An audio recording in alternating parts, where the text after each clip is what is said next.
was wondering with the hobbies being within the arts realm, because I know that you've got a huge Sweetwater want list, right, of guitars that you're gonna play to varying levels of mastery, because it's just a thing that you're doing for you, and with your wood carvings and everything else. Does that help feed in, replenish your creative well for writing? Does that help balance you if you're not having a great day writing, but you carved the perfect thing? How does it? Well, first of all, I've never carved a perfect thing or even a competent thing or even a recognizable thing in my entire life. I try to keep them separate in a way because I feel like I spend a lot of time working as a writer and thinking as a writer, and then not just creating works of fiction, but promoting books and keeping up with what's going on in the industry.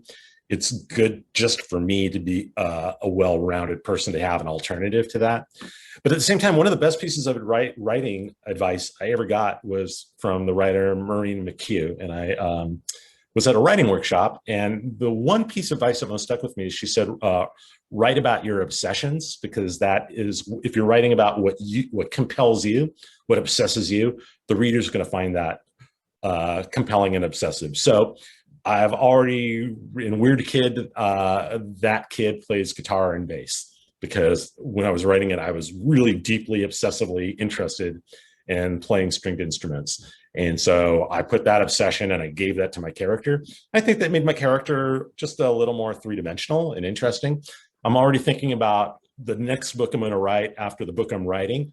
That character is going to be a whittler. And I figured out, like, how would whittling fit into this kid's life, which is in the far future and takes place in outer space. And I'm like, oh yeah, that's why whittling makes sense.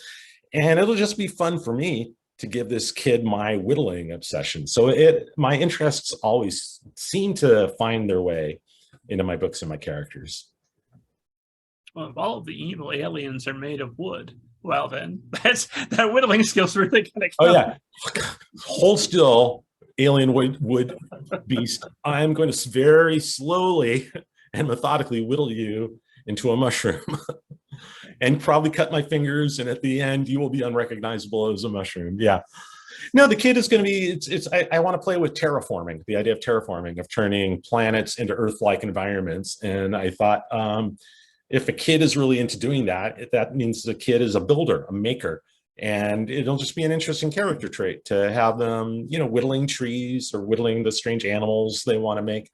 It'll be fun. It's also, how do you establish very early on the sort of milieu, the time and place that it's taking place in? And I thought, I'll just have him whittling a piece of wood, but it'll be wood that he grew in a laboratory. It'll be artificial wood, just the way he would make artificial trees. And I thought, like, boom, there, I've got a way to establish the place, the setting, what this character is engaged in at the beginning of the book. Plus, I get to write about my whittling obsession. I get to have him sharpening the knife, and I get to have him, like, practicing the different kind of cuts. So it's self-indulgent, but it'll kind of work with the story, and it'll work with the book, and it has an authorial reason for being there. Oh, that makes way more sense. But if you want the wooden aliens, they're yours. That's yours to take with you. Just thank me. Thank you. I'm gonna write that down, put it in my little notebook. Esteemed audience, if you're out there thinking that wooden alien idea sounds pretty good, I'm gonna write it. No, that's for Greg. That's not. You come up with your own idea.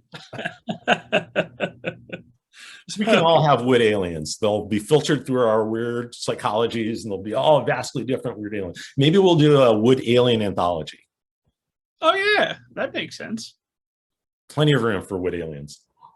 I want to say, like, the Pinocchioans. I don't know what these aliens. I like the Pinocchians. Pinocchians. Now we're talking. I like that. Yeah. Get John Clyde Bemis, our resident Pinocchio expert, in there. He'll write the cover story. And excellent. The rest of us will be right behind, and we'll be in good shape. So, well, one more question about the obsessions, and then I want to talk about Fenris and Mott.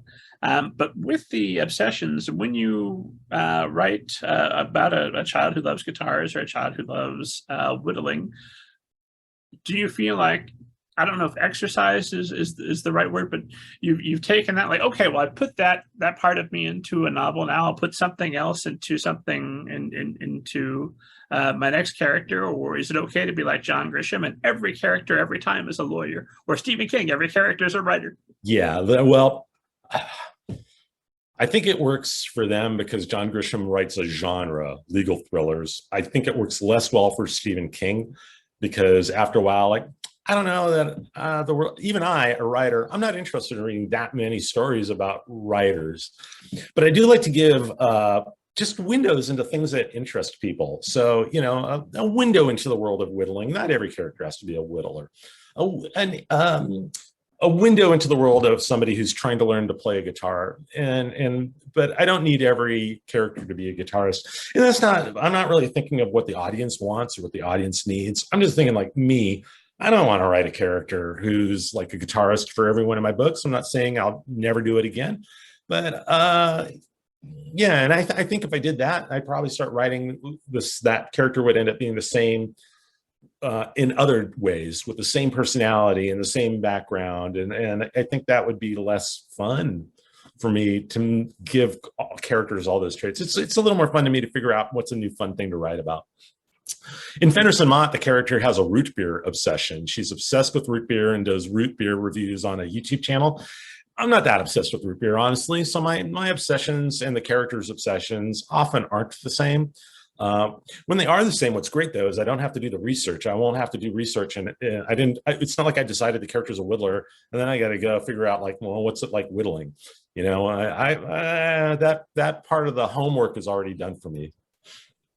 Same with guitar. Yeah, I don't know.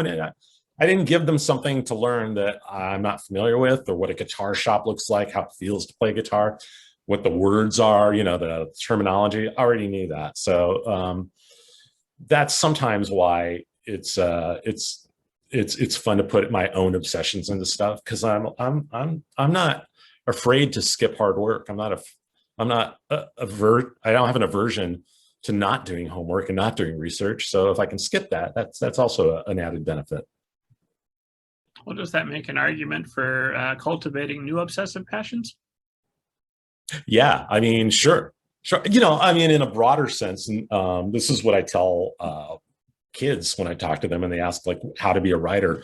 It's just it's not necessarily cultivate an obsession, but be curious about the world and be open to things. You know, especially at that age, their brains are opening up. Their worlds are expanding. They're getting to choose their own interests rather having interests sort of foisted upon them or assigned to them. So it's just really useful just in terms of life. Just be open to stuff and try stuff. I just think that's like maybe good life advice. I don't need to cultivate new obsessions. The obsessions always cost a little bit of money. Guitars are very expensive. Lego's not cheap. Whittling, I've tried to keep myself not collecting a wide array of expensive, you know, exquisite boutique knives, you know, but you could spend a lot of money doing that stuff, and I spend enough on my hobbies. I don't need to find more. Well, or continue to write hugely successful books, and then you can you can have more expensive hobbies. There's like this sort of balance, like, can I write this off on my taxes? Did enough of this hobby go into writing my book that I could write off an expensive guitar on taxes? My accountant so far has said no, and she is trying to keep me out of prison. So I listened to her, but like, oh man, because you know, if I could write off like a $5,000 like hand-built guitar, I'd put that in the book. That would be sweet. And it is funny you mentioned my Sweetwater wish list. Sweetwater, for those who don't know, is a music online retailer, and they have wish lists. And at one point, my wish list was over $30,000 of guitars and music gear that I wanted. And I was just glad they did not have one-click ordering on an entire wish list, because that would have been a painful moment. Well, absolutely delightful at first until the bill came. Yeah. So, yeah. I mean, it's like, I'd be arguing with myself, like, well, on one hand, I'm out $30,000. On the other hand, oh, look at all this sweet gear. It would either be the best decision I made or the very worst decision, probably both at the same time.